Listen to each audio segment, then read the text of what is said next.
আজকে অনেকের নাম লেখা ছিল, কিন্তু আমি যেতে পারিনি। আমার ফ্লু হয়েছে। আচ্ছা, ধরুন তো আমার কেন ফ্লু হলো? তার কারণ আমি যে পেশেন্টদের দেখছি তার মধ্যে অনেকে ইনফ্লুয়েঞ্জা এ পজিটিভ ছিল এবং আমি মাস্ক ইউজ করিনি। এটা একটা কারণ হতে পারে। দ্বিতীয় কারণ, আমার লোকেরা প্রশ্ন করবে যে আপনি তো ইনফ্লুয়েঞ্জা ভ্যাকসিন প্রতি বছর নিন, তাহলে আপনার ইনফ্লুয়েঞ্জা হলো কেন? এটা সবচেয়ে বড় প্রশ্ন। আমার যে ইনফ্লুয়েঞ্জাটা হবে সেটা হবে মাইনর, অর্থাৎ এই যে গলা বসে যাওয়া, একটু ট্র্যাকিয়াতে ইরিটেশন, একটু খকখকে কাশি, ব্যাস। খুব মারাত্মক হওয়ার কথা নয়, কারণ প্রতি বছর ইনফ্লুয়েঞ্জা আমরা নিই এবং প্রতি বছর ইনফ্লুয়েঞ্জা স্ট্রেন পাল্টায়। এবছরের নতুন স্ট্রেন কিন্তু এসে গেছে। আমি সেটা এই ইনফ্লুয়েঞ্জা থেকে রিকভারি করলে নেব।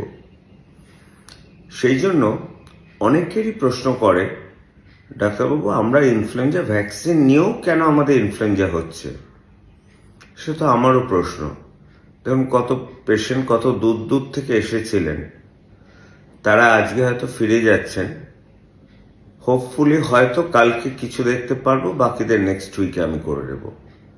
কারণ একটা কথা জানবেন, যদি আপনার ফ্লু লাইক সিমটম হয়, অর্থাৎ নাক দিয়ে জল, গলা ব্যথা, গলা ধরে যাওয়া, শুকনো কাশি, এটাকে আমরা এক কথায় ফ্লু লাইক সিমটম বলি।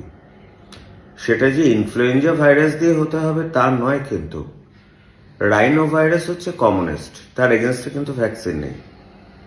আর যে কোনো জ্বর হলে যারা 50 পেরিয়ে গেছেন তাদের বিশ্রাম নেওয়া দরকার জ্বরের দিনটা।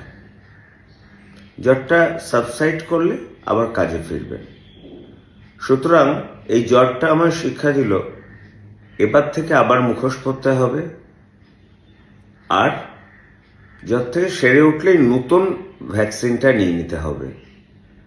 আর ইনফ্লুয়েঞ্জা ভ্যাকসিন কিন্তু সাধারণ ইনফ্লুয়েঞ্জা প্রোটেক্ট করে না। যেগুলো খুব খারাপ ইনফ্লুয়েঞ্জা, বুকে সর্দি বসে যায়, যার জন্য অনেক আমাদের এল্ডারলি পেশেন্টরা ভর্তি হয়, তাদের ক্ষেত্রে এটা খুব হেল্পফুল। আজকের জন্য এটাই থাক, কালকে সুস্থ হলে করব।